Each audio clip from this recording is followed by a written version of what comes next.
எல்லோருக்கும் வணக்கம். இன்னைக்கு சவுக்கு சங்கர் அரெஸ்ட் ஆன விஷயம் தான் ரொம்ப ஹாட்டாக பேசப்படுற டாப்பிக்கு. இதில் முக்கியமாக நோட் பண்ண வேண்டிய விஷயம் அவர் அரெஸ்ட் பண்ண விதம் அண்ட் அரெஸ்ட் பண்ண கொண்டு வந்த வெஹிக்கிள். என்னென்ன ஸ்டெப்ஸ் எடுக்கணும், போலீஸ் கம்ப்ளைண்ட் ஏன் மேலே கொடுத்துருக்காங்க அப்படின்னா, ஃபஸ்ட்டு விஷயம் பேனிக் ஆகக்கூடாது. போலீஸ் ஸ்டேஷன்லேருந்து கால் பண்ணுறாங்க அப்படின்னா, ஃபஸ்ட் நீங்கள் ஃபார்மலாக எனக்கு சம்மன் இஷ்யூ பண்ணுங்கள், நான் என்கொயரி அட்டென்ட் பண்ணுறேன் அப்படின்னு சொல்லுங்கள்.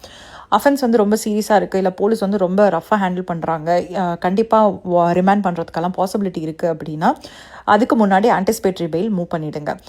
அண்ட் போலீஸ் ஸ்டேஷனை விசிட் பண்ணும்போது கண்டிப்பாக ஒரு லாயரோடு விசிட் பண்ணுங்கள். என்ன கம்ப்ளைண்ட் அப்படிங்கிறத கேளுங்க.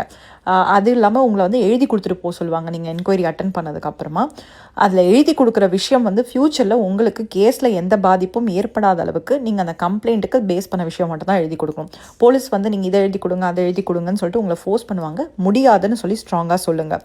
முக்கியமாக இப்போ கம்ப்ளைண்ட் ரொம்ப சீரியஸாக இருக்குது அப்படின்னா, வெள்ளிக்கிழமை டைமில் உங்களை என்கொயரிக்கு கூப்பிடுறாங்கன்னா தயவு செஞ்சு போகாதீங்க. ஏன்னா அந்த டைமில் ரிமாண்ட் பண்ணுறதுக்கு எல்லா பாசிபிலிட்டியும் இருக்குது.